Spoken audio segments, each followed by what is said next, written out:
मुसलमान कहने का। मेरे भाइयों, हम किसी के ऊपर काफिर का आत्मा नहीं लगा रहे हैं, लेकिन अपने गरीबानों में झांक कर देखें कि हम अपने आप को मुसलमान कहते हैं। किस जबान से, किस हैसियत से अज़ान के वक्त जो कौम होठलों पे चाय पीती हो, उस कौम के अंदर आप जिंदगी की उम्मीद रखते कि जिंदा है? नहीं, वो कौम चर्चीज मरी हुई कौम से खिताब कर रहा है, मुर्दा कौम से बोल रहा है।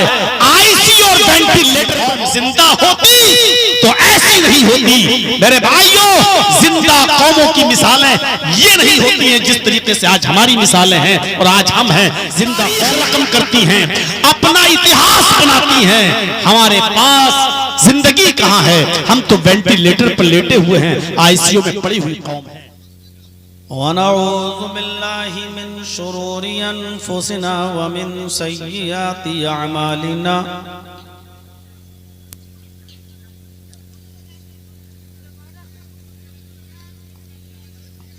मन यहदिहिल्लाहु फला मुज़िल्ल लहु व मन युज़लिल्हु फला हादिय लहु।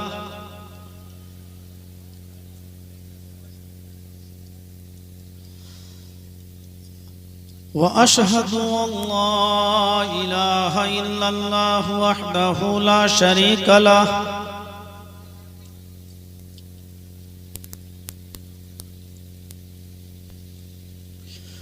व अशहदु अन्ना मुहम्मदन अब्दुहु व रसूलुहु।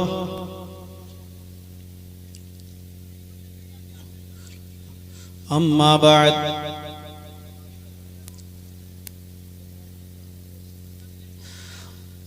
फ़इन्न खैरल हदीस किताबुल्लाह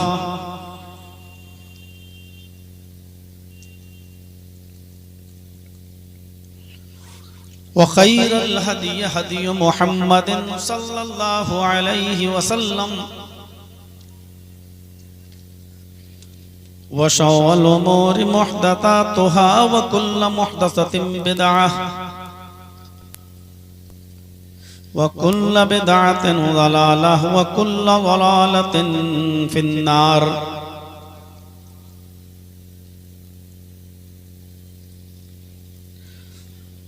अऊज़ु बिल्लाहि मिनश शैतानिर रजीम। बिस्मिल्लाहिर रहमानिर रहीम।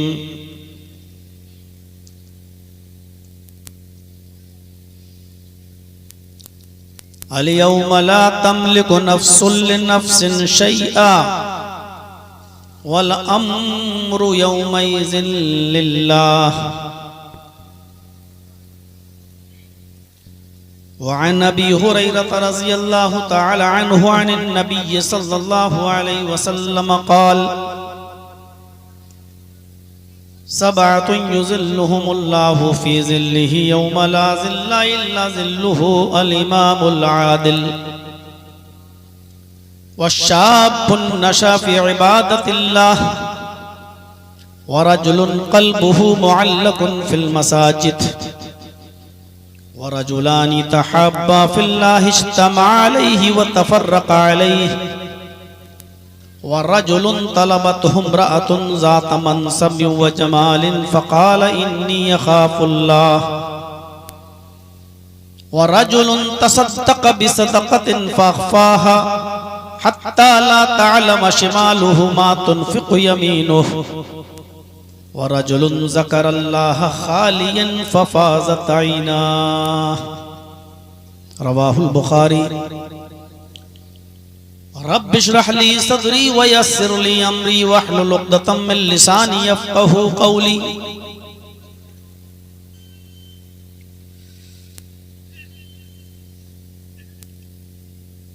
इस इजलास के रूह रवां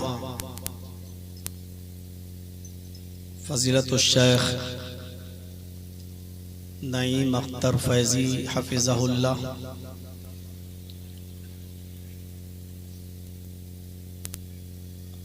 इस इदारे के दीगर अराकीन व मेंबरान,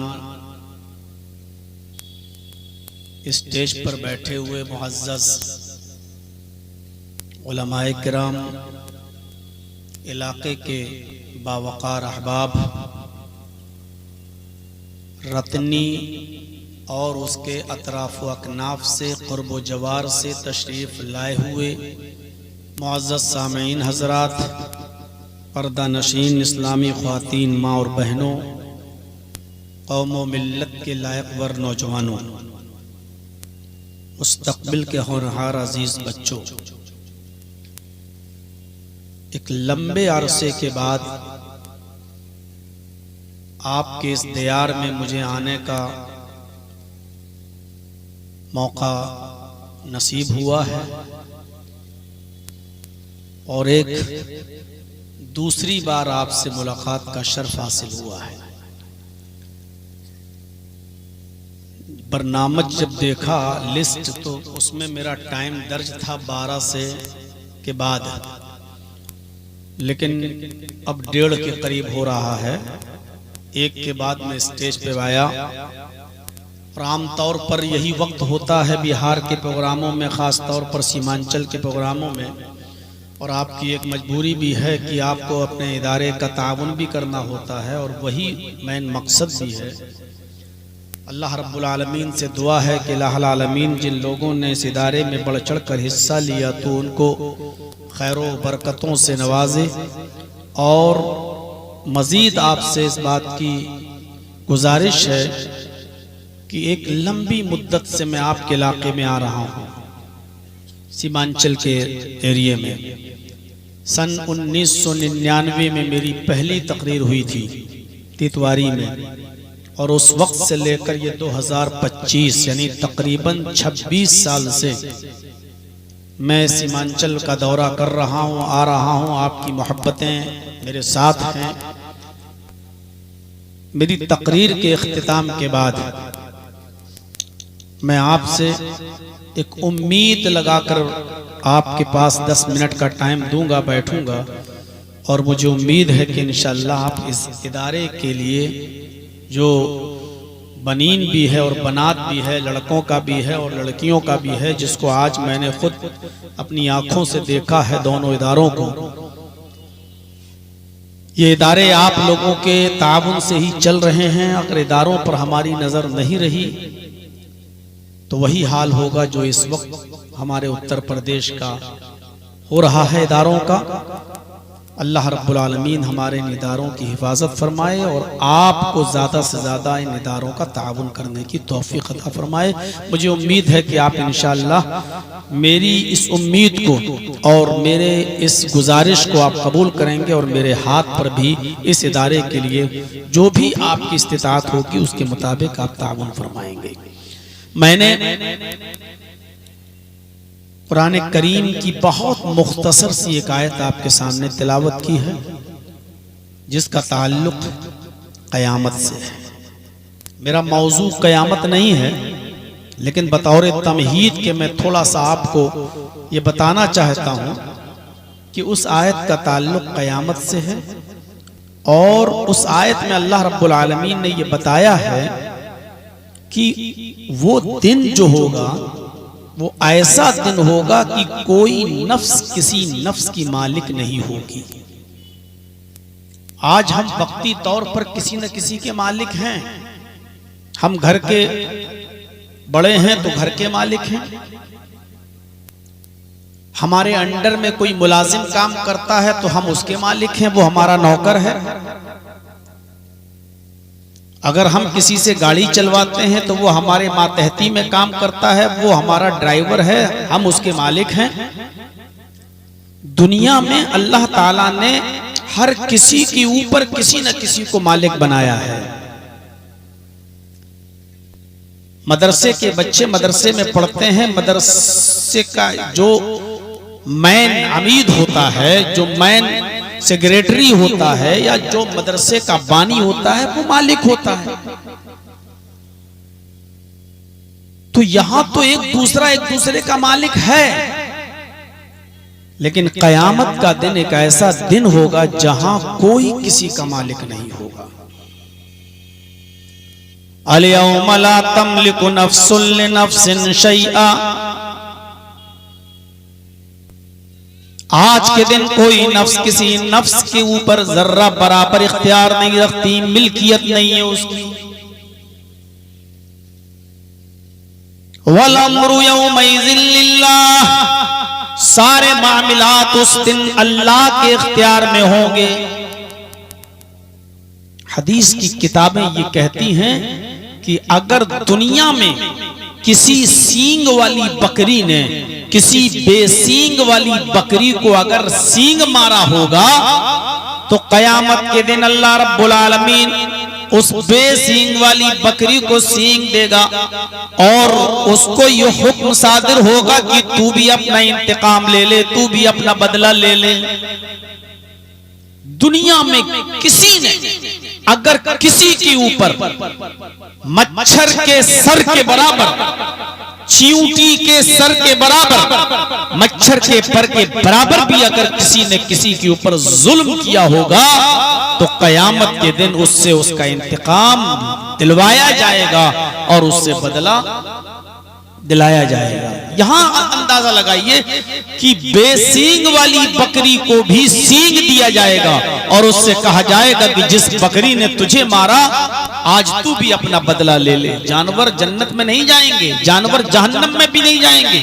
उनको हुक्म दिया जाएगा इंतकाम के बाद, बदला दिलाने के बाद कि तुम सब मिट्टी हो जाओ। ये सारे के सारे जानवर मिट्टी बन जाएंगे, लेकिन इंतकाम दिलवाया जाएगा, बदला दिलवाया जाएगा। जब जानवर भी नहीं बच सके उस दिन के इंसाफ से, तो हमारी और आपकी हैसियत क्या है, हमारी और आपकी औकात क्या है। अभी मैं तो नहीं समझ रहा था, जो पढ़ा जा रहा था, जो नात थी, गजल थी, क्या था, लेकिन एक चीज सुनने में आई थी और वो हदीस थी जिसको इमाम मुस्लिम अपने मुस्लिम शरीफ के अंदर दर्ज करते हैं, लाते हैं कि कयामत के दिन लोग अपनी कब्रों से जिस हाल में उठेंगे तो उनकी कंडीशन क्या होगी। युहशरुन नासु यौमल क़यामति हुफ़ातन औरातन गुरला। कयामत के दिन लोग जब अपनी कब्रों से उठेंगे तो उनकी कंडीशन ये होगी कि वो नंगे पैर होंगे, हुफ़ातन, उनके पैरों में चप्पल नहीं होगी, औरातन, वो नंगे जिस्म होंगे, उनके जिस्म पर कोई कपड़े का तार तक न होगा, धागा तक नहीं होगा। कमा वलदत उम्मुहा, बिल्कुल इस तरीके से होंगे जैसे आज ही अपनी माँ के पेट से पैदा होने वाला बच्चा बिल्कुल बरहना और नंगा होता है, ये कंडीशन होगी। हुफ़ातन, पैरों में चप्पल नहीं होगी, औरातन, नंगे जिस्म होंगे, गुरलन, सब के सब गैर मख्तून होंगे, किसी के खतना नहीं होगा।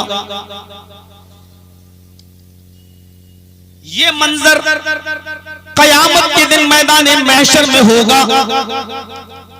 हजरत आयशा सिद्दीका फरमाती हैं, अल्लाह के नबी सल्लल्लाहु अलैहि वसल्लम, अर्रिजालु वन्निसाउ जमीअन, क्या मर्द भी जमा होंगे, औरतें भी इकट्ठी होंगी।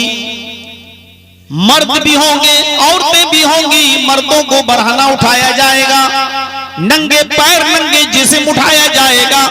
क्या औरतों को भी नंगे पैरों नंगे जिस्म उठाया जाएगा? अल्लाह के नबी फरमाते हैं, हाँ आयशा, मर्द भी होंगे, औरतें भी होंगी। हजरत आयशा कहती हैं, यंजुरु बाज़ुहुम इला बाज़, ऐ अल्लाह के नबी, क्या मर्द औरतों को देखेंगे और औरतें मर्दों को देखेंगी? क्या एक ही जगह जमा होंगे? मर्दों की नजरें औरतों पर और औरतों की नजरें मर्दों पर पड़ रही होंगी। अल्लाह के नबी ने फरमाया, हाँ ऐ आयशा, मर्द औरतों को देख रहे होंगे, औरतें मर्दों को देख रही होंगी।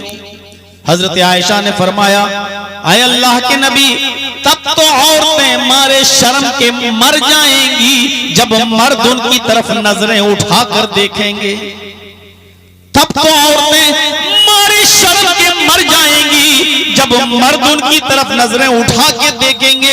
अल्लाह के नबी फरमाते हैं, आयशा, इतनी फिक्र किसको होगी? कौन शहवत की नजर डालेगा, कौन गंदी नजर डालेगा, कौन भड़कीली नजर डालेगा। किसी को इतनी हिम्मत नहीं होगी, हर इंसान को अपनी अपनी फिक्र होगी, वो अपने आप को बचाना चाह रहा होगा। हम बच जाएं, वो अपने आप को बचाने की फिक्र करेगा। कोई किसी की तरफ नजर डालेगा लेकिन शहवत की नजर नहीं डालेगा, हवस की नजर नहीं डालेगा। यहां तो कपड़ा थोड़ा सा पिंडली से ऊपर घुटने तक पहुंच जाए तो मजनू और दीवाना वार निगाहों से उसको देखा जाता है, उसके पीछे लग जाया जाता है। कयामत के दिन सब बरहना होंगे, नंगे होंगे, मर्द भी और औरतें भी, लेकिन कोई किसी की तरफ नजरें उठाकर नहीं देख सकेगा। मामला इतना सख्त होगा। इस कयामत का एक हौलनाक मंजर बयान करने के बाद अल्लाह के नबी फरमाते हैं वो दिन 50,000 साल का दिन होगा। सूरज अपनी जगह पर रुक जाएगा, इसलिए उस दिन का नाम रखा गया यौमुल क़यामा, ठहर जाने वाला दिन, रुक जाने वाला दिन। वो कयामत का दिन अपनी जगह पर रुक जाएगा। सूरज गुरूब नहीं होगा, बस निकला रहेगा, अपनी जगह पर रहेगा। 50,000 साल का दिन होगा, लोगों के हिसाबो किताब हो रहे होंगे और सूरज सिर्फ 1 मील के फासले पर होगा।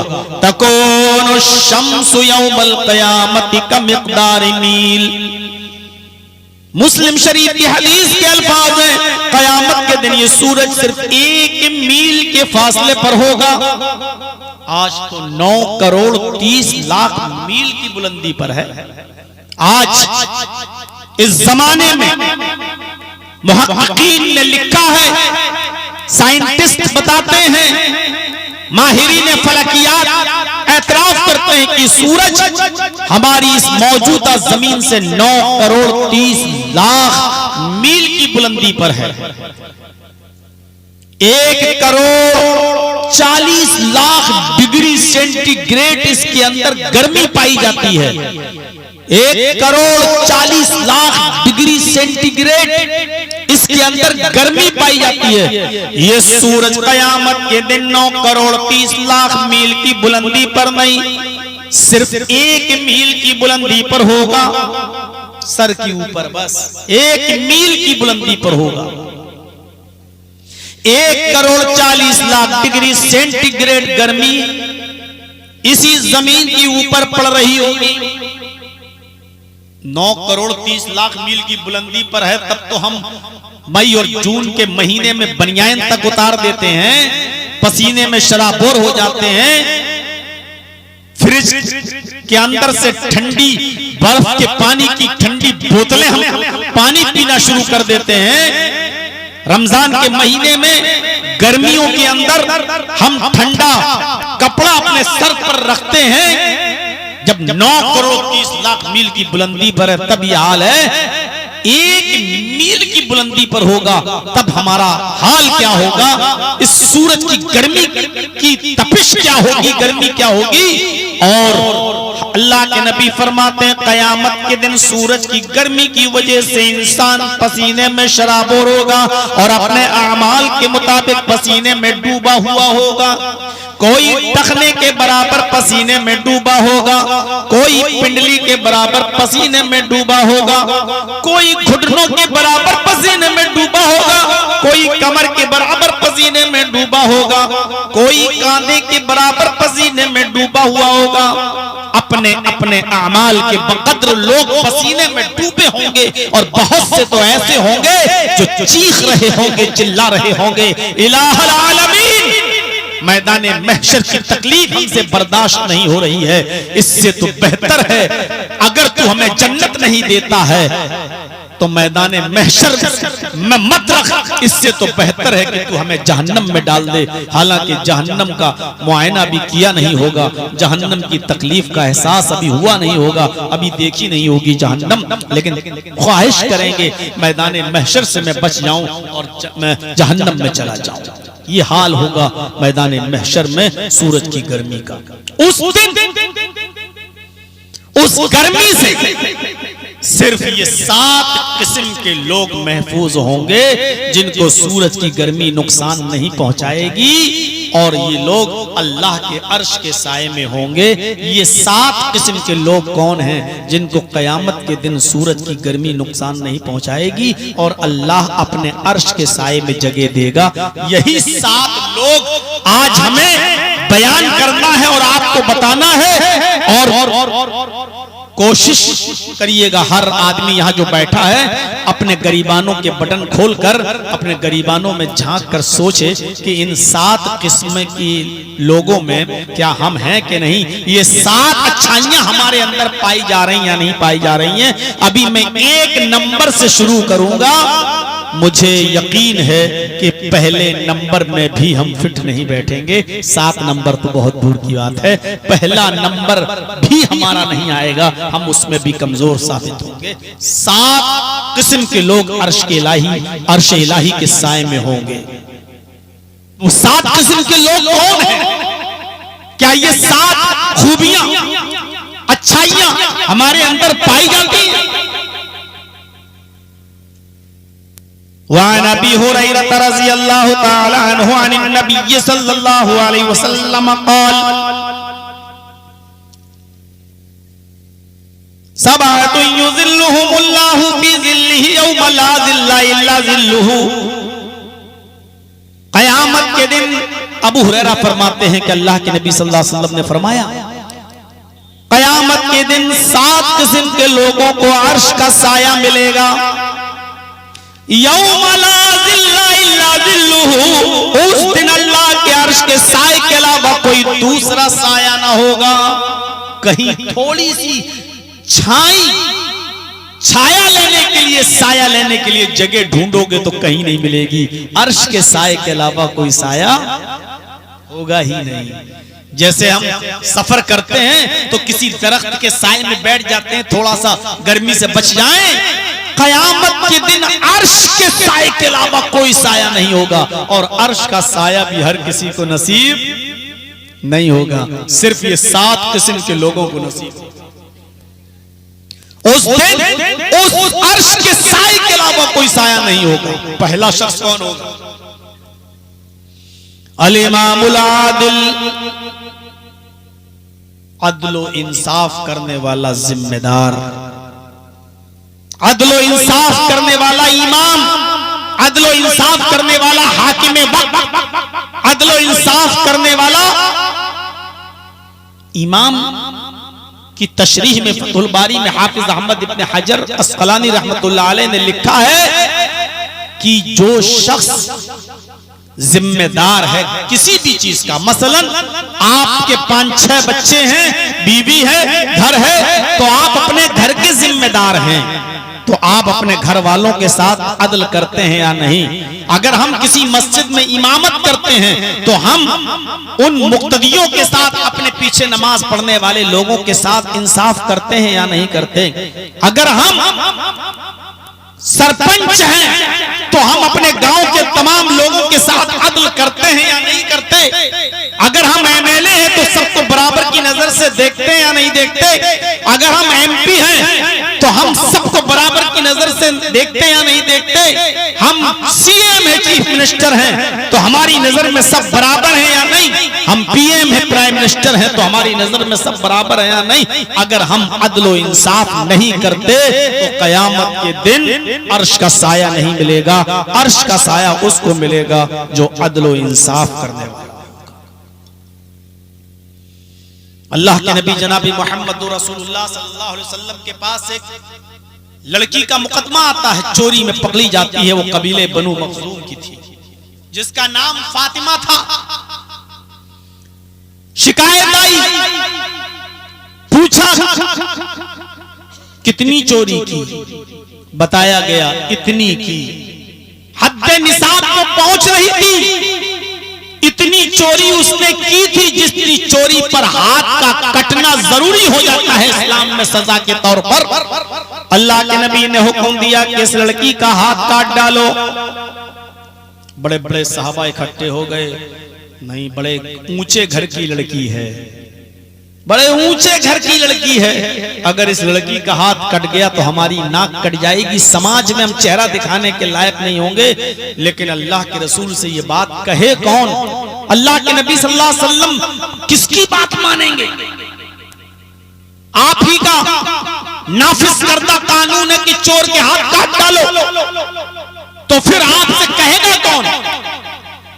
तो तलाश किया जा रहा था कि सबसे ज्यादा नबी अकरम का करीबी कौन है।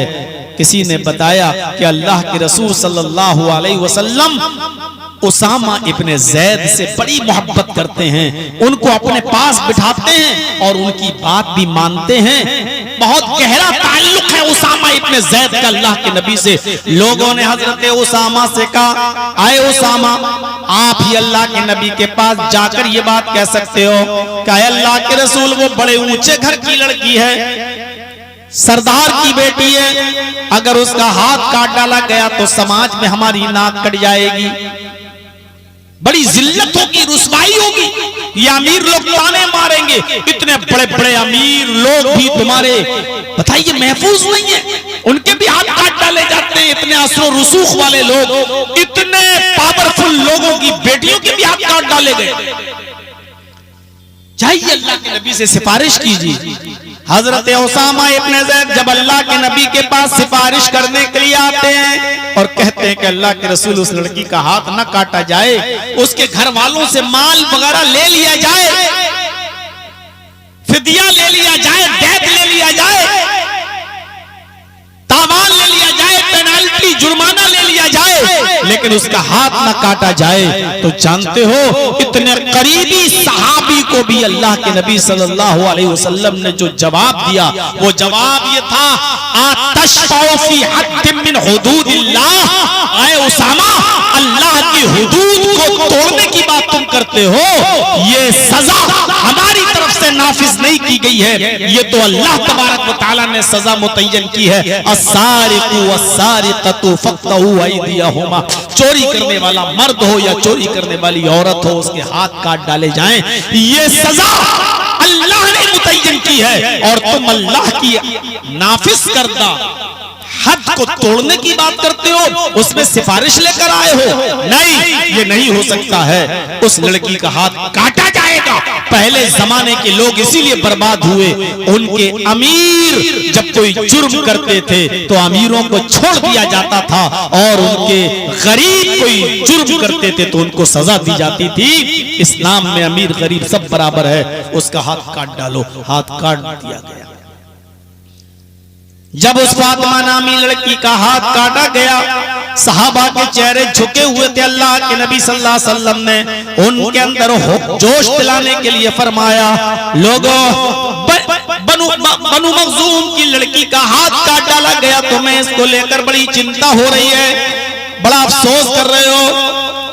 वल्लाही लौ अन्ना फातिमा बिन्त मोहम्मद सरकत लक़तातु यदहा, काबे की रब्बी कसम, अल्लाह की कसम खा के कहता हूँ, अगर उसकी जगह पर मेरी अपनी बेटी फातिमा भी होती, मेरी अपनी लख्त जिगर भी होती, मेरी अपनी बेटी भी फातिमा होती, और वो भी चोरी करती हुई पकड़ी जाती, तो मैं अपनी बेटी फातिमा का भी हाथ काट डालता। लक़तातु यदहा, मैं उसका भी हाथ काट देता। जरा अंदाजा लगाइए, ये था एक जिम्मेदार शख्स का बयान, जिसने कहा अदल के साथ कोई समझौता नहीं होगा, अदल हर हाल में अदल है, इंसाफ हर हाल में इंसाफ है, और ये होना चाहिए। हम अपने समाज पे गौर करें, अदल करते हैं, इंसाफ करते हैं। कितने लोग ऐसे हैं जिन्होंने अभी अपने बड़े बूढ़ों के सामने और घर वालों के सामने और कई लोगों को इकट्ठा करके ये कह दिया हो कि लोगों सुन लो, मैं अपने तमाम बेटे बेटियों की मौजूदगी में इस बात का ऐलान करता हूं और वसीयत करता हूं कि मेरे इंतकाल के बाद जमीन का बंटवारा, जायदाद का बंटवारा, मेरी विरासत का बंटवारा कुरान और हदीस की रोशनी में कर देना। बेटों का जितना हक बनता है बेटों को दे देना, और बेटियों का जितना हक बनता है बेटियों को दे देना। है कोई जिसने आज इस जमाने में वसीयत की हो अपने बच्चों को, अपने बेटों को और बेटियों को और कौम के लोगों को बिठाकर कि मैं अभी ऐलान कर रहा हूं कि मेरे मरने के बाद मेरी विरासत किताब और सुन्नत की रोशनी में हक के साथ तकसीम की जाएगी। है आप और आप मरते हैं तो क्या आपका बेटा आपकी बहन को यानी अपनी फूफी को भाई की विरासत में से हक देता है? भाई की विरासत में बहन का भी हक है। बहन यानी बेटी होने की हैसियत से बाप की विरासत से भी हक पाएगी और बहन होने की हैसियत से भाई की विरासत से में से भी हक पाएगी। जैसे मेरी बहन है, मेरे बाप के विरासत में भी वो हकदार है और फिर मेरी बहन है, मुझे जो विरासत मिलेगी मेरी विरासत में भी मेरी बहन का हक है। क्या कोई है जो अपनी बेटी को भी हक देता हो और कोई भाई है जो अपनी बहन को हक देता हो, या भाई के मरने के बाद भाई के बेटे अपनी फूफी को हक अदा करते हो? है ऐसा? अदलो इंसाफ करने वाला शख्स कयामत के दिन अर्श के साए में होगा। हम अपने गरीबानों में झांक कर देखें कि हम आदल कर रहे हैं, हम इंसाफ कर रहे हैं बेटों के साथ और बेटियों के साथ, हमारा इंसाफ है? बुखारी पढ़िए, हजरत नौमान इब्ने बशीर रज़ी अल्लाह ताला अन्हु कहते हैं कि मेरे बाप बशीर मुझे अल्लाह के नबी सल्लल्लाहु अलैहि वसल्लम के पास लेकर गए, मैं छोटा था। हजरत नौमान इब्ने बशीर कहते हैं कि मुझे मेरे बाप यानी बशीर अल्लाह के नबी के पास लेकर गए हैं और कहा, मेरा हाथ पकड़ कर कहे, अल्लाह के नबी ये मेरा बेटा है, मैं आपको गवाह बनाता हूं, ये मेरा बेटा है, मैं अपने इस बेटे को एक बाग तोहफा दे रहा हूं। मेरा जो बाग है, मैं वो बाग, वो गार्डन अपने इस बेटे को हदिया दे रहा हूं, तोहफे में दे रहा हूं। आए अल्लाह के रसूल आप गवाह रहिए, मैंने वो बाग अपने बेटे को दे दिया, नौमान को दे दिया। ये सुनकर अल्लाह के नबी सल्लल्लाहु अलैहि वसल्लम ने फरमाया, आए बशीर क्या तुम्हारे और भी बेटे हैं? हजरत बशीर ने कहा, हाँ। आए अल्लाह के रसूल, नौमान के अलावा भी मेरे और बेटे हैं। अल्लाह के नबी ने फरमाया, क्या तुमने उन बेटों को भी एक एक बाग दिया है जो इस बेटे को दे रहे हो? क्या सबको एक एक बाग दिया है? हजरत बशीर ने कहा, नहीं। अरे अल्लाह के रसूल, उन बेटों को नहीं दिया, इस बेटे से ज्यादा मोहब्बत है, ये मेरा ज्यादा ख्याल रखता है, इस बेटे को मैंने बाग दिया है और बेटों को नहीं। अल्लाह के नबी ने फरमाया, आए बशीर, फिर इस जहन्नम के टुकड़े को तुम संभाल के रखो, मैं गवाह नहीं बनता। यानी मैं ऐसी बेईमानी वाले सौदे पर गवाह नहीं बन सकता। अगर देना है तो सारे बेटों को बराबर बराबर दो, सबको एक एक बाग दो, और नहीं देना है तो अपने बेटे से भी वापस ले लो। अगर सबको नहीं दे सकते हो तो इसको भी मत दो, इससे भी वापस ले लो। हजरत बशीर कहते हैं कि फिर मैंने अपने उस बेटे से, नौमान से भी वो बाग ले लिया, क्योंकि मेरे पास और बाग नहीं थे और इंसाफ का तकाजा यह था कि सबको देना था। अल्लाह के नबी ने कहा, मैं गवाह नहीं बन सकता। अगर आप अपनी जिंदगी में देना चाहते हैं ना तो सबको बराबर बराबर देना पड़ेगा, याद रखिएगा। वरासत मरने के बाद तकसीम होती है, मरने से पहले नहीं। अगर मरने के बाद तकसीम होगी तो कुरान और हदीस में जितना जितना हक मिलेगा, लेकिन अगर आप अपनी जिंदगी में बेटे और बेटियों को देना चाहें तो माफ कीजिएगा, बराबर देना पड़ेगा, जितना बेटे को उतना ही बेटी को। ये नहीं होगा कि बेटे से आधा बेटी, जिंदगी में नहीं होगा। जिंदगी में अगर आप देना चाहते हैं तो जितना बेटे को देंगे उतना बेटी को, क्योंकि ये तोहफा होगा, ये वरासत नहीं, ये तोहफा होगा। वरासत तो आपके मरने के बाद तकसीम होगी, जिसमें बेटे को जितना मिलेगा उससे आधा बेटी को मिलेगा। मेरे भाइयों, वो फिर दूसरी तकसीम उस तरफ चली जाएगी, मैं उस तरफ नहीं जाना चाहता। मैं ये बताना चाहता हूं कि अदल अगर जिंदगी में करना है तो सबके साथ बराबर बराबर करो, या अपनी जिंदगी में ऐलान कर दो कि मेरे इंतकाल के बाद कुरान और हदीस की रोशनी में जितना जिसका हक बनता है, बेटों का बेटों को मिले, बेटी बेटी को मिले, बहन का जो हक है वो बहन को दिया जाए, माँ का जो हक है वो माँ को दिया जाए। आप अपनी जिंदगी में ऐलान करके सबको दोष हो जाइए, ताकि कयामत के दिन आपसे फिर इस मसले मसले पर सवाल जवाब ना हो। मेरे भाइयों, अगर आप बगैर कहे और बगैर ऐलान किए हुए चले गए तो याद रखिएगा बहुत बुरा होगा। अगर आपने ये कह दिया मेरा ये बेटा मेरा ज्यादा ख्याल रखता है, इसको ज्यादा दे दो, या छोटे बेटे को ज्यादा दे दो क्योंकि छोटे से सबको प्यार होता है, बड़ी मोहब्बत होती है। अगर आपने अपनी जिंदगी में किसी को ज्यादा किसी को कम दे दिया, तब तो कयामत के दिन आप जन्नत की खुशबू भी नहीं पाएंगे। ये बहुत बड़ा गुनाह करके आप इस दुनिया से जा रहे हैं। जो ज्यादा खिदमत कर रहा आपका बेटा वो ज्यादा सवाब पाएगा अल्लाह के यहाँ, इसका इनकार नहीं। लेकिन आप ज्यादा खिदमत करने की वजह से उसको आप ज्यादा हिस्सा दे दें, ज्यादा जमीन दे दें, ज्यादा बड़ा प्लॉट दे दें, उसका ज्यादा ख्याल रखें, ये अदल और इंसाफ के खिलाफ है। अल्लाह के नबी सल्लल्लाहु अलैहि वसल्लम ने इससे मना किया है, इससे मना किया है। तो मेरे भाइयों, अदल का तकाजा यह है, हर इंसान अदल करे, हर इंसान अदल करे। अदल एक ऐसी चीज है जो अल्लाह तबारक व तआला ने मुसलमानों को हुक्म दिया है कि काफिर के साथ भी अदल करो। हिंदू मुसलमान सिख ईसाई नहीं, इंसाफ का तकाजा हो तो जो सही बात हो वो करो। वला यजरिमन्नकुम शनआन कौमिन अला अल्ला तादिलू, किसी कौम की दुश्मनी तुम्हें इस बात पर मजबूर न कर दे कि तुम उसके साथ अदल न करो। इअदलू, तुम्हें हर हाल में अदल करना है, हर हाल में तुम्हें इंसाफ से काम लेना है, हर हाल में अदल और इंसाफ से काम लेना है, हर हाल में। जब अंग्रेजों की हुकूमत थी ना, तो एक जमीन का झगड़ा था, जमीन का झगड़ा। हिंदू कहते थे ये हमारी जमीन है, मुसलमान कहते थे ये हमारी जमीन है। ब्रिटिश गवर्नमेंट में जब ये अदालत में मुकदमा गया तो जज परेशान था, अंग्रेज जज सोचने लगा कि मैं क्या करूं, किसको ये जमीन दूं। तो आखिरकार उसने ये फैसला किया कि कोई ऐसा आदमी बताओ जिसकी गवाही हिंदू भी मान ले और मुसलमान भी मान ले।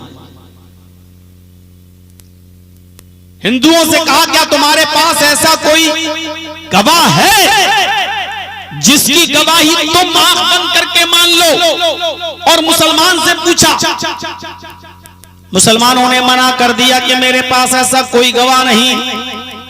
हिंदुओं से पूछा कि तुम्हारे पास ऐसा कोई गवाह है जिसकी गवाही तुम भी मान लो और ये भी मान ले?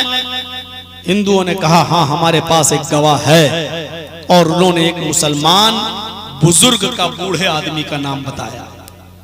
हिंदू भाइयों ने एक मुसलमान बुजुर्ग और बूढ़े आदमी का नाम बताया। मुसलमान देखते रह गए। मुसलमानों ने कहा क्या उस बुजुर्ग उस बूढ़े आदमी की गवाही तुम मान लोगे? हिंदुओं ने कहा कि हाँ हम मान लेंगे। मुसलमानों ने कहा कि अगर तुम उस बूढ़े आदमी की और बुजुर्ग की बात मानने के लिए तैयार हो, वो तो हमारी कौम का है, हम भी उसकी गवाही मानने के लिए तैयार हैं। जज ने कहा जब तुम दोनों उसकी गवाही मानने के लिए तैयार हो तो फिर उसको बुलाओ। हिंदुओं ने कहा जज साहब परेशानी ये है कि वो यहां नहीं आएगा। कहा क्यों? कहा कि उस मुसलमान बुजुर्ग ने, उस बूढ़े आदमी ने ये कसम खाई है कि मैं किसी फिरंगी का, किसी अंग्रेज का चेहरा नहीं देखूंगा। और आप इस कुर्सी पर बैठकर, फैसले की अदालत में बैठकर आप कुर्सी पर बैठे हैं, वो आपका चेहरा नहीं देखेगा। जज ने कहा कि मामला बड़ा पेचीदा है, उसने अगर मेरे चेहरे को न देखने की कसम खाई है तो मैं उसकी कसम को तोड़ूंगा नहीं। एक पर्दा डाल दिया जाएगा, उससे कहो कि तुम गवाही देने आओ, जज के ऊपर तुम्हारी नजर नहीं पड़ेगी, तुम जज का चेहरा नहीं देख सकोगे। बहरहाल उस बुजुर्ग को लाया गया, उस मुसलमान आदमी को। उस मुसलमान आदमी की इस वादे को भी पूरा किया गया और जज ने एक पर्दा डलवा लिया अपने सामने। ब्रिटिश कोर्ट के अंदर ये मुसलमान बेचारा, ये बुजुर्ग आदमी जब कोर्ट के अंदर जाता है, कटघरे में खड़ा होता है, जज साहब ने गरजदार आवाज में कहा हिंदू भी तुम्हें अपना गवाह मानते हैं और मुसलमान भी। तुम्हारे अलावा कोई ऐसा आदमी मुझे नहीं मिला कि जिसको दोनों लोग मान लें। तुम तुम्हारी गवाही इस मुकदमे का फैसला अच्छी तरीके से करवा सकती है और मुझे भी आसानी होगी। इसलिए मैं तुमसे ये पूछना चाहता हूँ कि ये फला फला जमीन जिस पर मुसलमान कहते हैं ये हमारी है और हिंदू कहते हैं ये हमारी है, तुम इंसाफ के साथ बताओ, सच्ची गवाही देकर बताओ कि ये जमीन का असली मालिक कौन है। उस मुसलमान बुजुर्ग ने कोर्ट के अंदर से गवाही देते हुए फरमाया, जज साहब उस जमीन का असली मालिक ये हिंदू भाई है, मुसलमान तो खामखा एक फितना फसाद बर्पा कर रहे हैं, मुसलमान का उस जमीन के साथ कोई ताल्लुक नहीं है। इसके बाद जज साहब ने वो जमीन हिंदू भाइयों के सुपुर्द कर दी मुसलमान की गवाही पर। थोड़ा सा मुसलमानों को ताज्जुब तो हुआ, लेकिन चूंकि वो पहले कह चुके थे कि मुझे उसकी गवाही पर कोई एतराज नहीं, मुसलमानों को थोड़ी सी तकलीफ हुई। लेकिन कितने हिंदू ऐसे थे जो उस मुसलमान आदमी की गवाही के बाद वहां कलमा पढ़ रहे थे और इस्लाम कबूल कर रहे थे और ये कह रहे थे अपनी जबान से, अशहदु अल्ला इलाहा इल्लल्लाह व अशहदु अन्ना मुहम्मदन अब्दुहु व रसूलुहु। ये कलमा पढ़कर इस्लाम कबूल कर रहे थे, ये जानकर कि मुसलमान कभी झूठ नहीं बोलता है, उसकी सच्ची गवाही है। इस मुसलमान की गवाही की बुनियाद पर मेरे भाइयों बहुत से गैर मुस्लिमों का दिल इस गवाही इस बुजुर्ग ने जीत लिया। ये था अदल का तकाजा, ये था इंसाफ का तकाजा। हम इंसाफ करते हैं। अभी कोई लड़का कोई लड़की लेके भाग जाए अपने माशरे से, समाज से, गांव से, और होता ही है, होता है ऐसा। अभी पंचायत बैठेगी और मौलाना जर्जी साहब गांव के सरपंच हैं, लड़का लड़की दोनों को बिठाया जाएगा, बुलाया जाएगा और कहा जाएगा तुम लेके भागे थे कि हाँ भागे थे। अच्छा, लड़की वाला कहेगा मेरी लड़की की जिंदगी बर्बाद हो गई, अब शादी करो मेरी बेटी के साथ। वो कहेगा शादी नहीं करूंगा तेरी बेटी के साथ। अब पंचायत में फैसला सुनाया जाएगा कि अगर तू इस लड़की के साथ शादी नहीं करता है तो 2 लाख रुपया जुर्माना दे, 3 लाख रुपए जुर्माना दो, 5 लाख रुपया तुम जुर्माना दो। ये होता है समाज में। 25-26 साल से मैं आ रहा हूं, ऐसी जानी कितनी पंचायतों के फैसले मैं सुन चुका हूं कि फला गांव में वहां के लोगों ने ये फैसले किए हैं। ये फैसला मुझे बताइए कहां का ये फैसला है कि लड़के वाला जुर्माना दे? अरे भागे तो दोनों थे, लड़का भी भागा लड़की भी भागी, जुर्माना लड़का क्यों दे? सवाल यह पैदा होता है कि जुर्माना लड़का क्यों दे? साहब वो लड़की को लेके भाग गया, लड़की को जबरदस्ती लेके भागा, भागने में तो तेरी लड़की भी बराबर की शरीक थी। बगैर लड़की के इशारे के लड़का भगा ही नहीं सकता, लड़की हो ही नहीं सकता। कुरान कहता है कि जिना की शुरुआत लड़की की तरफ से पहले होती है, लड़के की तरफ से नहीं। अज़्ज़ानियतु वज़्ज़ानी फजलिदू कुल्ल वाहिदतिन मिनहुमा मियत जिल्दा। जिना करने वाली औरत और जिना करने वाला मर्द, देख रहे हैं औरत का लफ्ज पहले आया है, क्योंकि जिना कोई लड़का उस वक्त तक नहीं करता जब तक कि लड़की तैयार ना हो। किसी की हिम्मत है कोई जबरदस्ती किसी लड़की की इज्जत व आबरू से खेल ले? लड़का जब लड़की को लेके भागता है तो लड़की की मर्जी के बगैर नहीं। समाज में रहने वाले सरपंचों, कयामत के दिन अपने रब को क्या जवाब दोगे जो ये फैसला सुनाते हो कि लड़का जुर्माना दे और लड़के वाले जुर्माना दें? लड़की को उसकी जिंदगी के साथ खिलवाड़ हुआ है। मेरे भाइयों, यह अदल इंसाफ का तकाजा नहीं है, इसलिए फैसला और इंसाफ अदल बिल्कुल मसावी होना चाहिए, बराबर होना चाहिए। इसलिए ऐसा फैसला मत करो जो एक तरफा हो। लड़का लड़की दोनों भागे, जुर्माना दो तो दोनों दे और न दे तो लड़के वाला क्यों दे? सब शादी क्यों नहीं कर रहा? जब लेके भागा तो शादी करे। क्या उसने ये वादा किया था पहले कि हम शादी करेंगे? और अगर उसने वादा किया था तो लड़की भागी क्यों? जब वो तैयार था शादी के लिए तो तूने शादी क्यों नहीं की? क्यों तू भागी? की उसके साथ। मेरे भाइयों, अदलो इंसाफ को कभी फरामोश मत होने देना। ये पहला लफ्ज है अल्लाह के नबी ने बताया, जो अदलो इंसाफ नहीं करता वो कयामत के दिन अर्श के साए में उसको जगह नहीं मिलेगी। अर्श के साए में जगह पाना है, जन्नत जहन्नम तो बात की चीज है, पहले तो अर्श, पहले तो सूरज की गर्मी से मैदान महशर की तकलीफ से निपटो। जिस दिन का हाल ये होगा कि लोग एक दूसरे से भाग रहे होंगे। यौमा यफिर्रुल मरउ मिन अखीहि व उम्मिहि व अबीहि व साहिबतिहि व बनीहि। यौमा यफिर्रुल मरउ मिन अखीहि, आदमी अपने भाई को देखकर भागेगा। व उम्मिहि व अबीहि, बेटा अपनी मां को देखकर भागेगा, अपने बाप को देखकर भागेगा। वह साहिबतिही व बनी, अपनी बीवी को देखकर शौहर भागेगा। वह बनी, अपनी औलाद को देखकर बाप भागेगा, कहीं मेरा बेटा मुझसे नेकी ना मांग बैठे। शौहर बीवी से भागेगा, बीवी कहीं मुझसे नेकी ना मांग बैठे।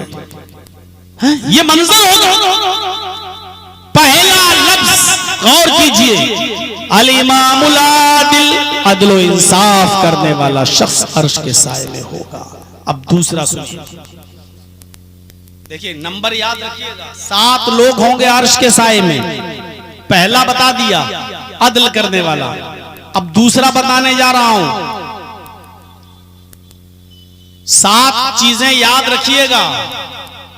मैं जलसा खत्म होने से पहले किसी को भी खड़ा करके पूछ सकता हूं ये 7 चीजें क्या हैं जो मैंने बताई।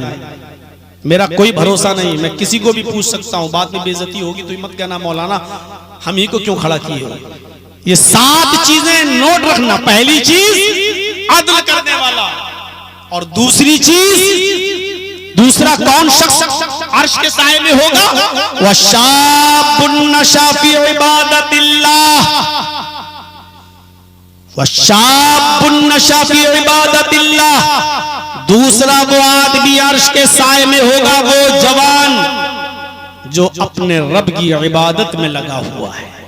जवानी की इबादत अल्लाह को बड़ी पसंद है। जवानी की इबादत पैदा होने से लेकर 10 साल तक, 11 ये बचपना कहलाता है। 10 साल के बाद जब बच्चे को बालिग हो जाए, उसको रात में ख्वाब देखकर एहतिलाम होना शुरू हो जाए, बिस्तर पर वो नापाक होना शुरू हो जाए, तो वहां से उसकी नौजवानी शुरू होती है और 25 साल तक वो नौजवान रहता है। 25 साल से लेकर 40 साल तक ये जवानी कहलाती है। 40 साल से लेकर 55 साल तक ये अधेड़ उम्र की कहलाता है, और 55 साल से लेकर आखिर पूरी जिंदगी तक ये बुढ़ापा कहलाता है। मेरे भाइयों, यहां ये सोचिएगा कि दूसरी चीज जो अल्लाह के नबी ने बताई वो क्या है? वह शाबुन नशा फी इबादतिल्लाह, वो नौजवान और जवान आदमी जो अपने रब की इबादत में लगा हुआ है। जवानी की इबादत अल्लाह को पसंद है। बुढ़ापे में तो सब मस्जिद पकड़ लेते हैं। 4 लड़कियां थी, चारों की शादी हो गई, 2 बेटे थे, सबकी शादी हो गई। अब क्या करते? अब तो अल्लाह अल्लाह करने के दिन आ गए। अब अल्लाह अल्लाह करने के दिन आए हैं। क्या करना, सब अल्लाह अल्लाह करना है, क्या करना है। अब तो पूरी जिंदगी गुजारी ली है, पकड़ी छड़ी, अजान की आवाज आई, चले गए मस्जिद में, नमाज खत्म हुई, आ गए, बच्चे कमाने लगे, खिला रहे पिला रहे। अब तो तुम कर ही लोगे, अब तो कोई और काम करने के लायक नहीं हो तो मस्जिद भी नहीं जाओगे,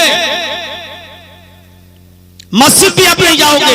ये इबादत ठीक है, करना चाहिए, लेकिन इबादत ये पसंद नहीं है। इबादत तो वो पसंद है जो जवानी के अंदर की जाए। इस वक्त आप जवानी में अल्लाह की राह में 1 रुपया खर्च करेंगे, अल्लाह की कसम बुढ़ापे में और मौत के वक्त 1 लाख रुपया भी अगर खर्च करेंगे तो 1 लाख रुपया खर्च करने पर भी वो आपको अजर नहीं मिलेगा जो जवानी में 1 रुपया अल्लाह की राह में सदका और खैरात करने का हमें और आपको मिलेगा। कैसी इबादत? हजरत हंज़ला का नाम सुना होगा आपने। शादी होती है, जोहर के बाद शादी हुई, असर के बाद ससुराल गए, मगरिब के बाद खाना खाया, अपनी बीवी को लेकर घर चले आए। ईशा की नमाज पढ़ने के बाद अपनी बीवी के बिस्तर पर गए। 2 घंटा 3 घंटा अपनी बीवी के पास रहे। इतने में जंग का ऐलान हो जाता है, जिहाद का ऐलान हो जाता है, और उसमें ये निदा दी जा रही है कि ये आखिरी आवाज है, अब इसके बाद कोई पुकार नहीं होगी। अब जो भी शख्स इस ऐलान को सुन रहा है वो अपने घर से निकल जाए, अगर नहीं निकलेगा तो मुनाफिक माना जाएगा, वो खुद जिम्मेदार होगा। अब ये आखिरी आवाज है, इसके बाद अब कोई पुकार नहीं होगी, कोई पुकारने वाला नहीं पुकारेगा, ये आखिरी आवाज है, जिहाद के लिए निकल जाओ। हजरत हंजला अपनी बीवी को छोड़ते हैं, घोड़ा तैयार करते हैं, उसकी पीठ पर बैठते हैं, बीवी घोड़े की लगाम पकड़ लेती है। शौहर ने कहा, हंजला ने मेरी बीवी, ऐलान हो चुका है, आखिरी आवाज थी, अब इस आवाज के बाद हमें एक लम्हा भी घर में रुकने की परमिशन नहीं है, मेरा रास्ता छोड़ दो। कहने लगी, मेरे शौहर, मैं ये कहां कह रही हूं कि आप जंग में न जाइए, जिहाद में न जाइए, मैं कहां रोक रही हूं आपको, मैं रोकने नहीं आई हूं, आप जा रहे हैं, जाइए। आपने एक रात भी मुझे नहीं दी, फिर भी मुझे कोई शिकायत नहीं है, आप जाइए, लेकिन अभी आप मुझे रुखसत करके मेरे घर से लाए और ईशा की नमाज पढ़ने के बाद आपने अभी मेरे साथ मुजामत की, मेरे साथ सोहबत की है, मेरे साथ हम बिस्तर हुए हैं। आप ऐ मेरे शौहर मैदान जंग में जा रहे हैं, या तो वापस आएंगे या शहीद कर दिए जाएंगे, 2 ही चीजें, या तो जिंदा लौट कर आए तो गाजी, या शहीद हो गए, कत्ल कर दिए गए तो शहीद। ऐ मेरे शौहर, दोनों कामों में से कोई भी हो सकता है। फरमाया, हाँ मेरी बीवी, ये तो सही है। कहा, मेरे शौहर, तुम अभी मेरे साथ मुजामियत की हो, हम बिस्तर हुए हो, इसलिए गुस्ल कर लीजिए, मैं कुएं से पानी खींच देती हूँ, थोड़ी देर लगेगी गुस्ल करने में, थोड़ी देर लगेगी नहाने में, आप गुस्ल करने के बाद मैदान जिहाद में जाइए। फरमाया, मेरी बीवी, अल्लाह दिलों के हालात जानता है, वो मेरे दिल की नीयत भी जानता है। कासिद का ऐलान है कि ऐलान के बाद अब किसी को घर में एक लम्हा भी रुकने की इजाजत नहीं है, फौरन अपने घर से निकल जाओ। आए मेरी बीवी, अल्लाह मेरे दिल के हाल को जानता है, अब मैं एक लम्हा भी घर नहीं रुकूंगा, गुस्ल करने में देर लग जाएगी, कहीं मुझे मुनाफिकों में न लिख लिया जाए, इसलिए घोड़ा दौड़ाया और बगैर गुस्ल किए हुए मैदान जंग में चले गए। लड़े, इतना लड़े कि शहीद भी हो गए, उनकी गर्दन पर भी तलवार चल गई, हजरत हंजला भी शहीद कर दिए गए। शहीदों को गुस्ल नहीं दिया जाता, अल्लाह की राह में जो कत्ल कर दिया जाए उसको नया कफन नहीं पहनाया जाता। जिन कपड़ों में जो आदमी शहीद होता है उसको उन्हीं कपड़ों में कब्र में दफन कर दिया जाता है, उसकी जनाजे की नमाज भी नहीं पढ़ी जाती है और शहीद को गुस्ल भी नहीं दिया जाता है। अल्लाह के नबी जनाब मोहम्मद रसूलुल्लाह सल्लल्लाहु अलैहि वसल्लम ने हुक्म दिया, हंजला को कब्र में ऐसे ही दफन कर दो। उसकी बीवी दौड़ती हुई आती है, कहती है, अल्लाह के नबी, हंजला को गुस्ल क्यों नहीं दिया जा रहा है? मेरा शौहर अल्लाह की राह में कत्ल कर दिया गया है, मेरे शौहर को गुस्ल दे दीजिए। अल्लाह के नबी ने फरमाया, आए हंजला की बीवी, तुझे पता नहीं शहीदों को गुस्ल नहीं दिया जाता है, जो अल्लाह की राह में कत्ल कर दिया जाए उसको गुस्ल नहीं, उसको कफन नहीं पहनाया जाता, उसकी नमाज जनाजा नहीं होती। हंजला की बीवी कहने लगी, आए अल्लाह की नबी, मैं आपको कैसे समझाऊं? इन्नल्लाह ला यस्तही मिनल हक, अल्लाह ताला हक बात कहने से नहीं शर्माता है, इसलिए मैं आपको बता रही हूँ। आए अल्लाह के नबी, हंजला बगैर गुस्ल किए हुए मैदान जंग में आ गए, वो लड़े, शादी करके मुझे लेकर आए और मेरे साथ उन्होंने मेरा हक अदा किया। हम बिस्तर हुए और ऐलान जंग सुनकर वो निकल गए, उन्होंने गुस्ल नहीं किया और लड़ते लड़ते शहीद हो गए। अल्लाह के नबी, मैं उस गुस्ल की बात कर रही हूँ, उनको गुस्ल दे दिया जाए। अल्लाह के नबी कहते हैं अच्छा ये बात है, रुको। थोड़ी देर के बाद कहते हैं सहाबियों हंज़ला को दफन कर दो। उसकी बीवी ने कहा अल्लाह के नबी मेरी बात नहीं सुनी और ऐसे ही दफनाने के लिए ले जा रहे हैं, उनको गुस्ल नहीं दिया जा रहा है। आपने फरमाया हंज़ला की बीवी तुम घर जाओ, अल्लाह की कसम अभी अभी मोहम्मद ने अपनी आंखों से देखा आसमान से फरिश्ते उतरे हैं और उन उतरने वाले फरिश्तों ने तेरे शौहर को गुस्ल दिया है। तेरे फरिश्तों को तेरे शौहर को मेरे गुस्ल की जरूरत नहीं, वो गसीरुल मलाइका है, फरिश्ते उसको गुस्ल दे चुके हैं, फरिश्तों ने उसको नहला दिया है।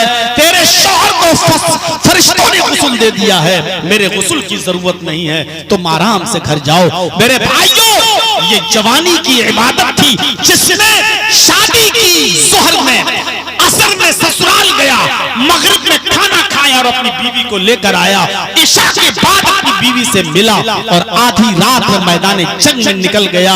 24 घंटे भी उसकी बीवी उसके साथ न रह सकी और मैदान जंग में उसने खुशी खुशी अपनी जान का नजराना पेश कर दिया। गुस्ल देने के लिए फरिश्ते आसमान से उतरे। ये जवानी की इबादत है और ऐसी इबादतों को अल्लाह पसंद करता है।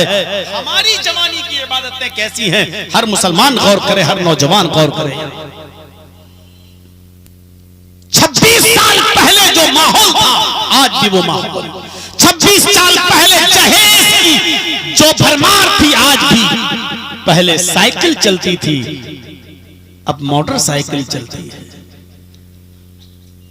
पहले 5-6-10 हजार मांगे जाते थे, अब 3-4 लाख 5 लाख रुपए की डिमांड की जाती है। करेंसी की कीमत बढ़ती गई, स्टाइल भी भीख मांगने की बढ़ती गई, लेकिन इन 25-26 साल के अरसे में पूछो कि तब्दीली कितनी आई, तो कोई तब्दीली नहीं आई, कोई चेंजिंग नहीं आई। जलसों का असर कितना पड़ा, तो कोई असर नहीं पड़ा। अगर कोई मुझसे कहे कि 100 में आप कितना नंबर देंगे, तो मैं 0/100, कोई फर्क नहीं। नौजवानों यह इबादत का मंजर देखिए आप।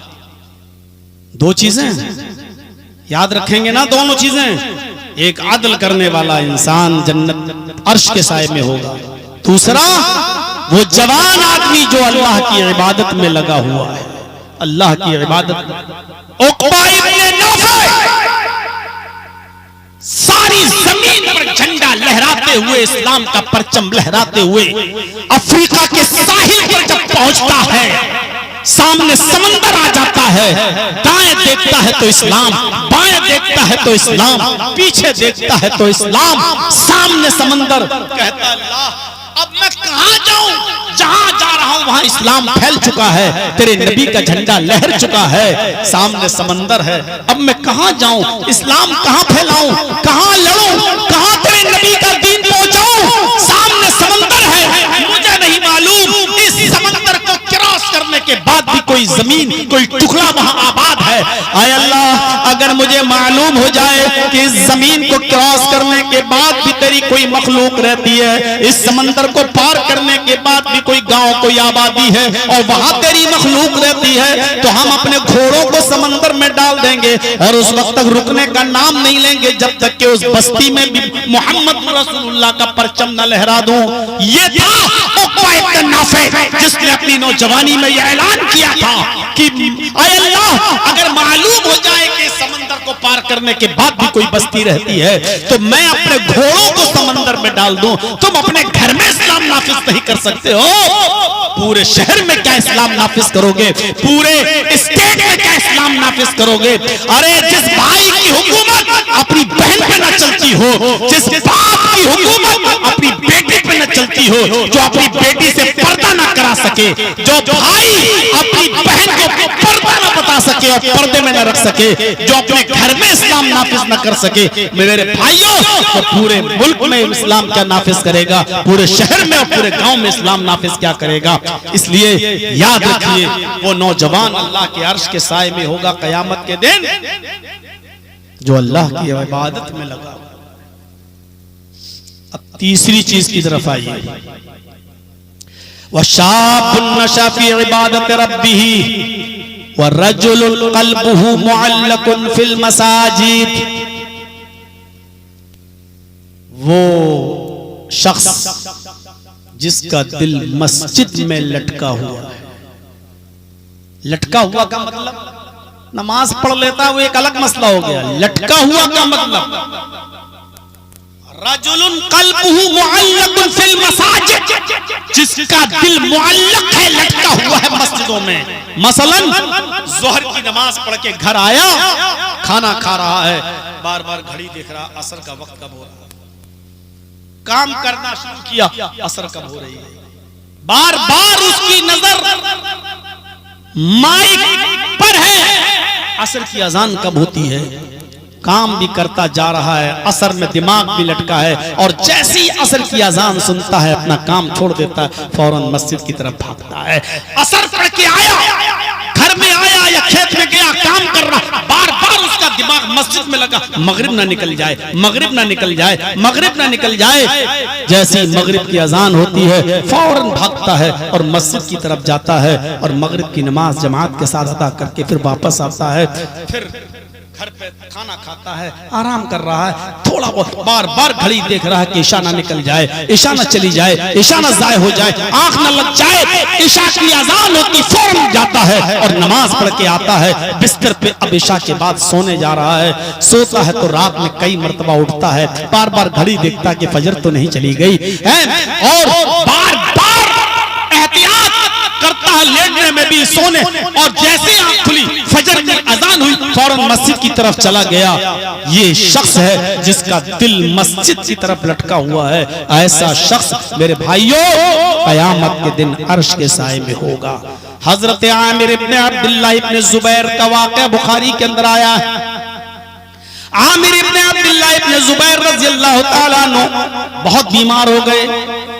हजरत मुसाब इब्ने उमैर उनके वाक़े के बारे में बताते हैं कि इतने बीमार थे कि वो करीबुल मर्द थे, बिल्कुल मरने के करीब, जाकनी का आलम, जैसे मरने वाला कोई देख के आए उसको, अरे भाई अब तो ये बस 2-4 घंटे का मेहमान है, मुश्किल से पूरा दिन कटेगा, ये तो बस 1-2 घंटे में बस जाने वाला है।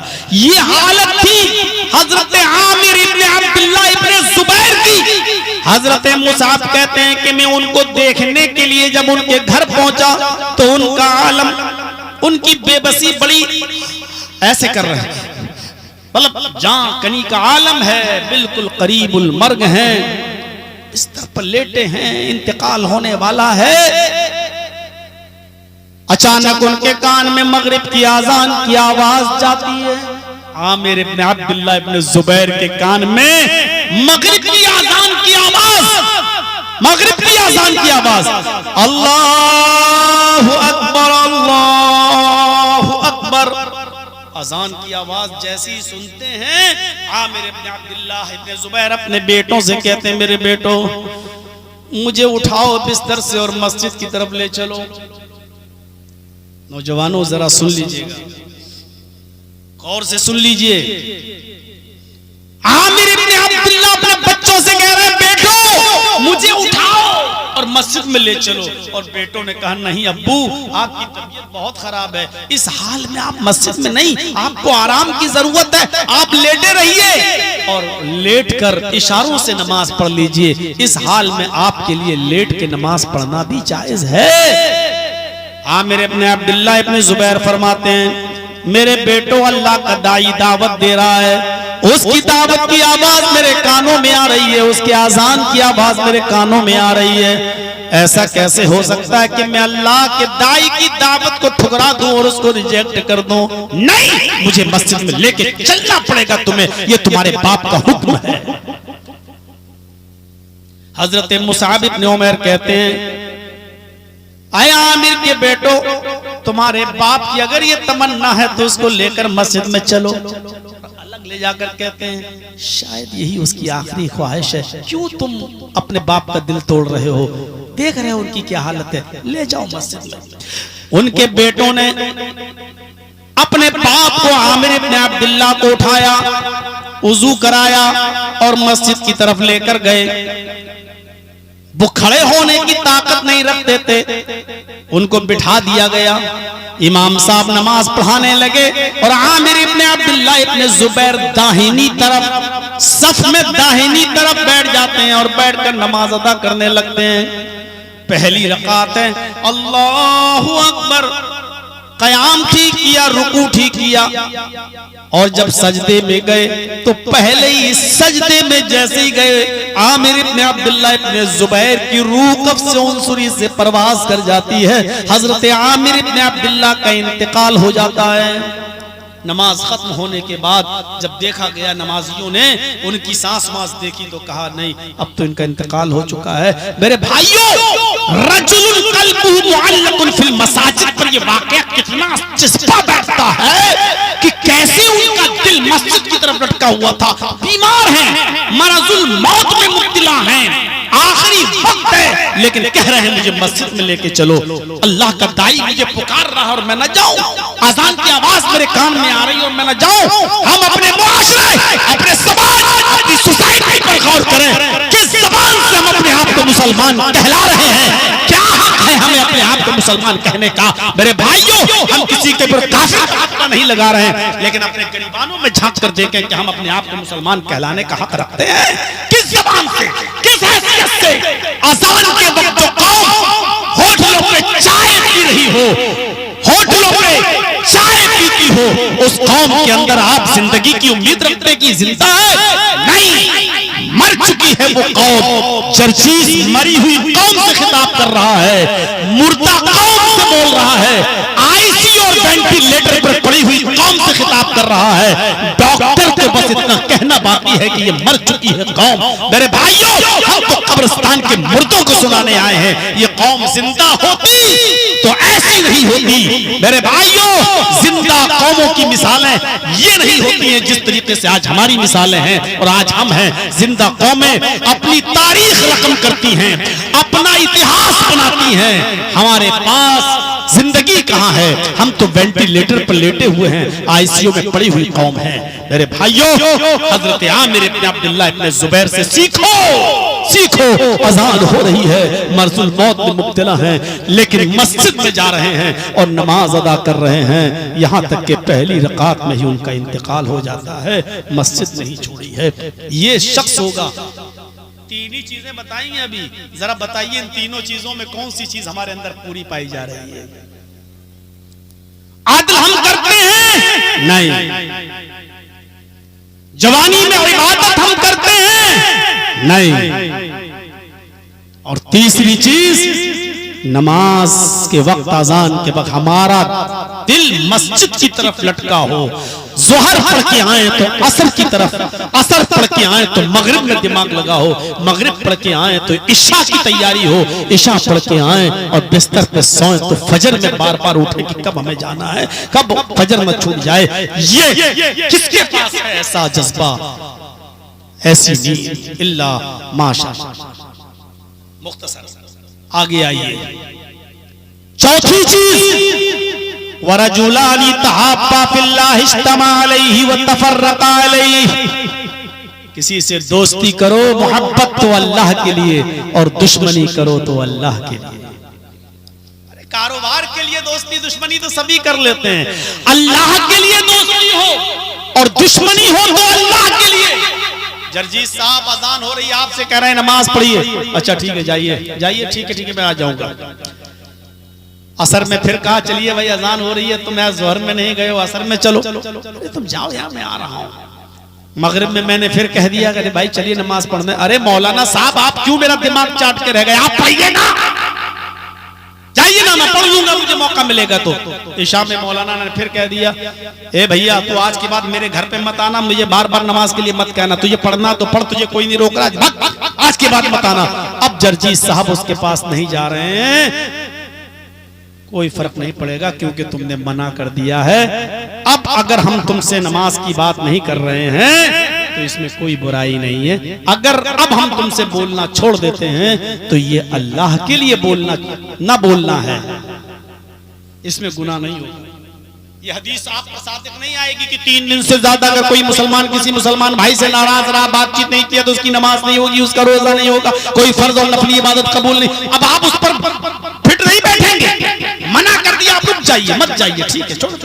जब तक मना नहीं कर रहा है आप उसको कहते रहिए। अल्लाह के लिए दोस्ती हो, अल्लाह के लिए दुश्मनी हो। हजरत अली के जमाने में एक शख्स ने बकरी ज़िबा की जंगल में, कूफा के जंगल में। हजरत अली के जमाने में एक शख्स ने जंगल में पहाड़ी के किनारे बकरी ज़िबा की। वो बकरी का गोश्त बेचा करता था, कस्साब था। बकरी ज़िबा की, और जैसे वो बकरी ज़िबा कर रहा था, अभी बकरी का खून छुरी में लगा हुआ था, इतने में झाड़ी से एक आवाज आती है, ओह मुझे बचाओ। ये बकरी को छोड़ता है और उस झाड़ी की तरफ भागता है। जैसे उसने झाड़ी ऐसे घास झाड़ी को हटाकर देखा, तो क्या देखता है कि एक आदमी की लाश पड़ी हुई है और ताजा ताजा खून उसका बह रहा है। वो आदमी तड़प रहा है, गर्दन कटी पड़ी है उसकी, वो फड़फड़ा रहा है। और जैसे ही इस आदमी ने उस फड़फड़ाते हुए तड़पते हुए आदमी को देखा, कूफा की पुलिस उसी जंगल में पहुंच जाती है।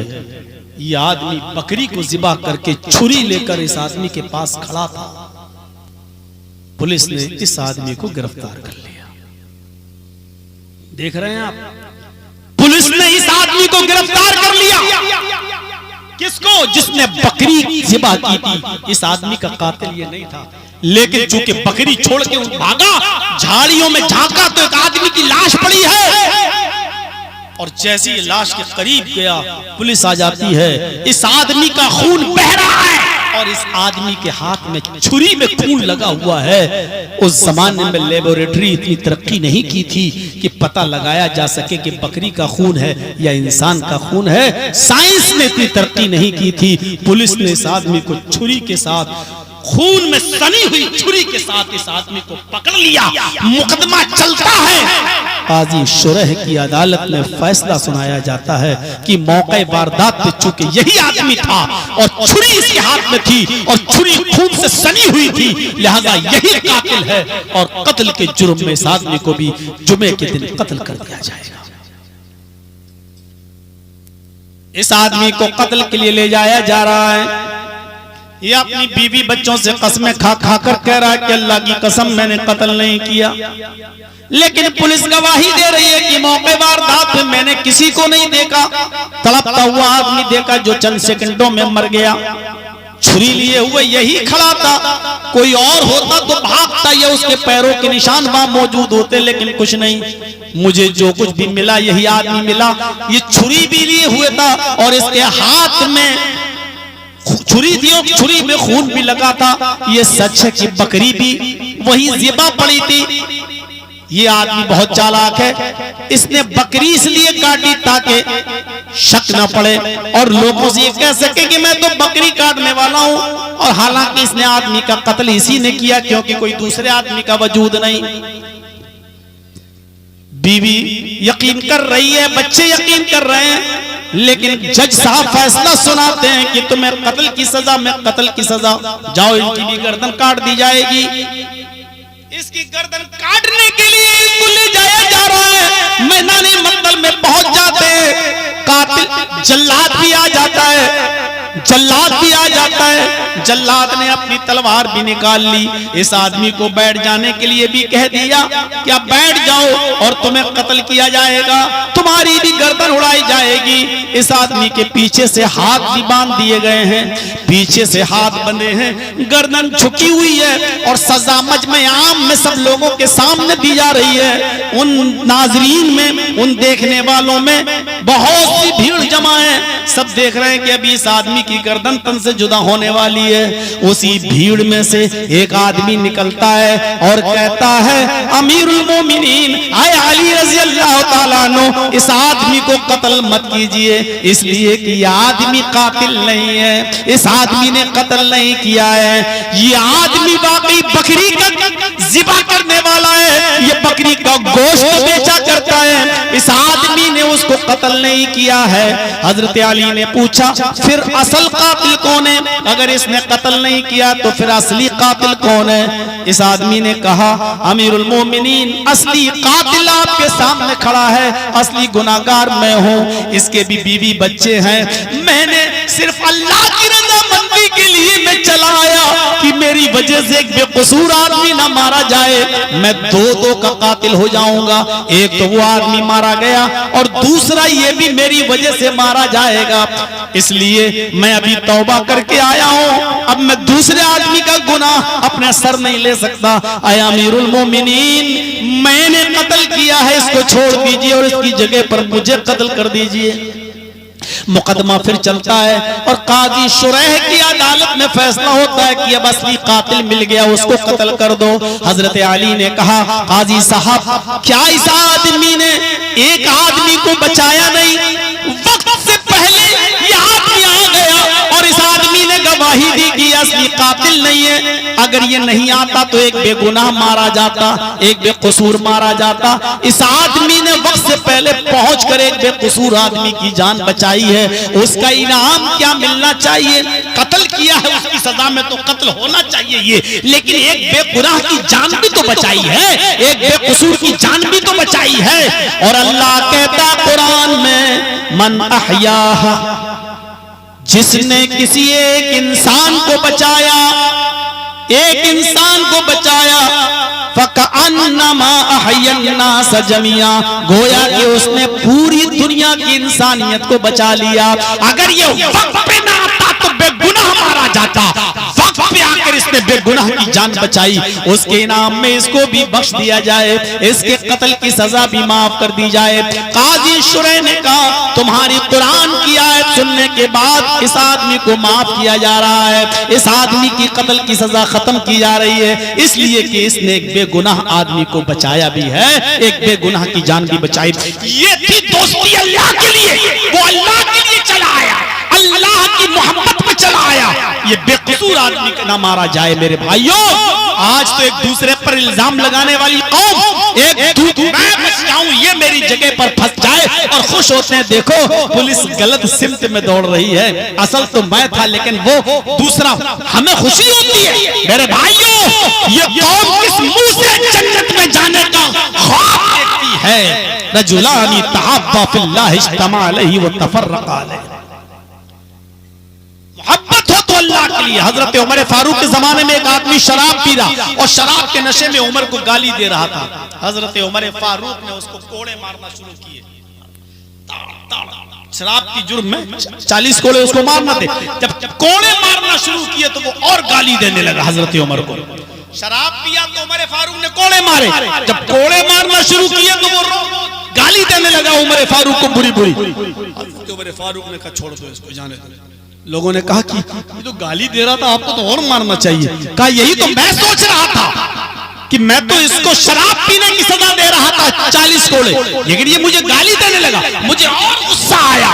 अगर इस गुस्से में ये मारा जाता, मैं इसको पीटता तो ये मेरा जाती इंतकाम होता, ये अल्लाह के लिए कहाँ होता।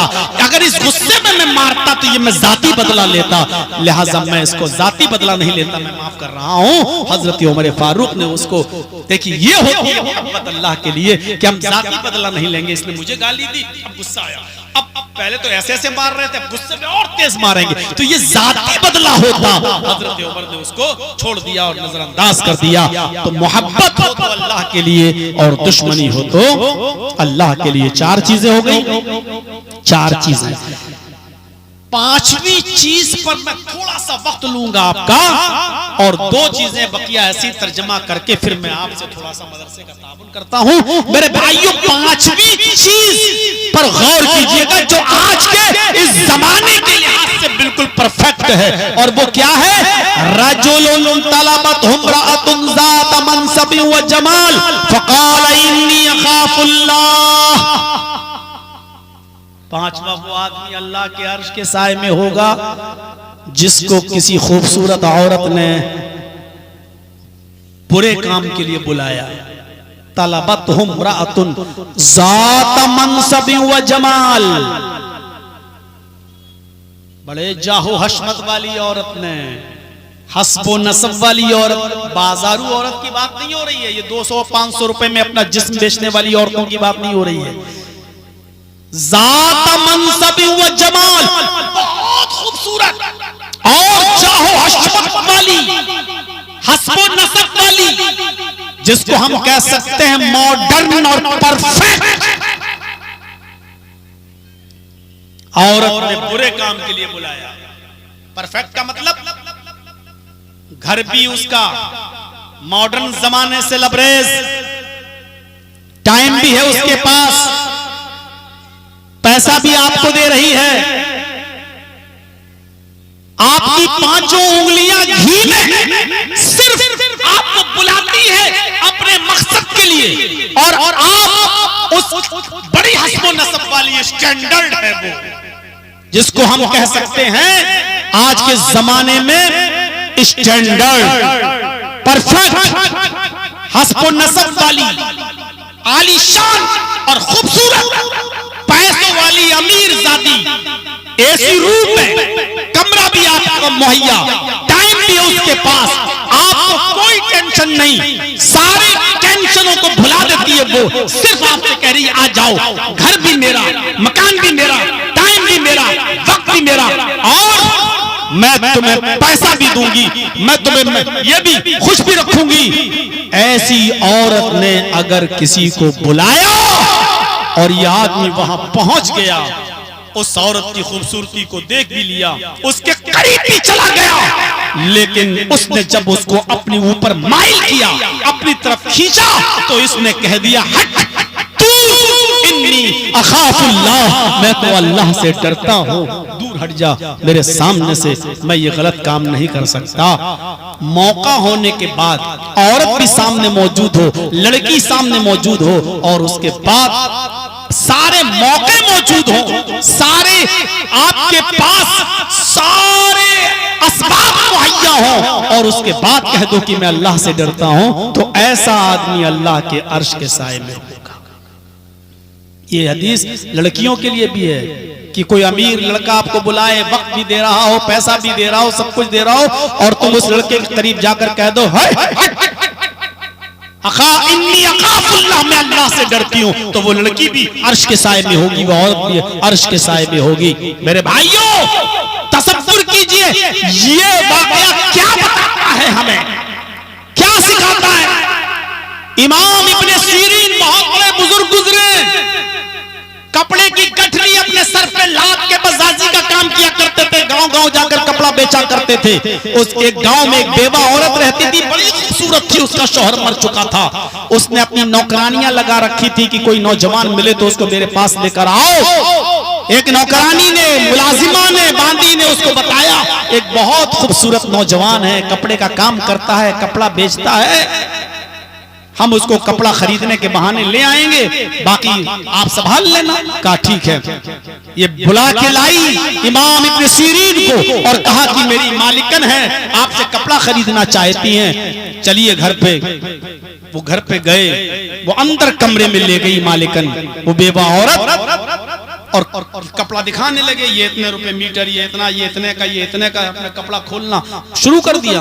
और वो औरत दिल लगी की बातें करने लगी और बहुत ज्यादा वो कहने लगी, अरे सब छोड़िए, आइए मेरे पास आइए, ये सारे कपड़ा हम ले लेंगे, आपको इसकी कीमत दे देंगे, आप आइए पहले इधर आइए। और दिल लगी। अब ये समझ गए कि ये औरत ठीक नहीं है, ये मुझसे गलत काम करवाना चाह रही है। इन्होंने कपड़े की गठरी बांधी और लगे अल्हम्दुलिल्लाह नहमदुहु व नस्तईनुहु व नस्तगफिर, लगे दर्स देने और जहन्नम का अज़ाब, कब्र का अज़ाब और जिना की सजा सब कुछ बयान करना शुरू कर दिया। वो औरत सुनती रही और सुनने के बाद कहने लगी बस हो गया। कहा बस ठीक है, मैंने भी एक कान से सुना, दूसरे कान से उड़ा दिया। उद्नु मिन्नी, मेरे करीब आइए और मेरे ख्वाहिश को पूरा कीजिए। ये समझ गए कि जवानी का भूत इस पे चढ़ा हुआ है, ये नहीं मानेगी और ये मेरी भी आखिरत बर्बाद कर देगी। तो इमाम इब्ने सीरीन रहमतुल्लाह अलैह ने क्या किया आपको बताऊं? कहने लगे कि मुझे बड़ी जोर से लैट्रीन लगी है, मुझे क़ज़ाए हाजत की जरूरत है, मुझे लैट्रीन बता दो कहाँ है। वो कहने लगी आओ। वो लेके गई। इमाम इब्ने सीरीन वहां लैट्रीन के बहाने, लैट्रीन से फारिग होने के बाद घुस गए किचन में, और किचन में एक नाली थी, उस नाली की खराब कीचड़ जो थी काली बदबूदार, उस कीचड़ को अपने हाथों से उठाकर अपने कपड़ों पे, अपने चेहरे पे, अपनी दाढ़ी पे और अपने जिस्म पे मल लिया उस गंदगी को, और उस औरत के पास आए कि चलो कहाँ मिलना है, आओ चलो बिस्तर पे। वो कहने लगे हट हट अदबू हट चल भाग। इमाम इब्ने सीरीन ने पूरे कपड़े की गठरी उठाई और भागे, सीधे घर आए। उन्होंने अपनी बीवी को पूरी बात बताई। बीवी ने अल्लाह का शुक्र अदा किया कि कोई बात नहीं, थोड़ी देर के लिए गंदे हो गए, लेकिन चलो नहाओ धो, कपड़े मैं धुल देती हूँ आपके। मेरे भाइयों, उन्होंने वहां आकर अल्लाह का शुक्र अदा किया। जो अपने आप को जिना से बचाना चाहे तो उसके पास हजारों रास्ते हैं। मेरे भाइयों, बचा सकता है। ये हदीस का टुकड़ा उन लोगों के लिए है कि जो लोग खूबसूरत औरतों के बुलाने पर ये कहते हैं कि मैं अल्लाह से डरता हूँ, क़यामत के दिन ये लोग भी अर्श के साए में होंगे। 5 चीजें हो गई। छठी चीज सिर्फ तर्जुमा, रजुलुन तसद्दक़ बिसदक़तिन फ़अख़फ़ाहा, जिसने सदका किया, खैरात, किसी गरीब की मदद की, इतने चुपके से कि दाएं हाथ से दिया, बाएं हाथ को भी उसकी खबर ना हो। यानी बाप अगर सदका दे तो बेटे को पता ना चले, शौहर सदका दे तो बीवी को पता ना चले। गरीब की मदद। आजकल क्या होता है, रमजान के महीने में हम ज़कात देते हैं, कपड़ा निकालते हैं और साड़ी दे रहे हैं किसी औरत को, फोटो खींच रहे हैं, फेसबुक पे डाल रहे हैं, आज मैंने इतने गरीब औरतों को कंबल दिया, इतने गरीब औरतों को हमने साड़ी दी। अल्लाह के बंदो, रिया और नमूद से डरो, ये दिखावा बंद करो। तुम्हें किसने हक दिया कि उस गरीब को रुस्वा करो, उसको साड़ी देकर उसकी इज्जत का सौदा करो और समाज में दिखाओ कि इस औरत को हमने कपड़ा दिया, इस औरत को साड़ी दी। सदका तो चुपके से किया जाता है, इतने चुपके से कि बाप दे तो बेटे को पता ना चले, बेटा दे तो बाप को पता ना चले, और शौहर दे तो बीवी को पता ना चले, और बीवी दे तो शौहर को पता ना चले। ये होता है ऐसे।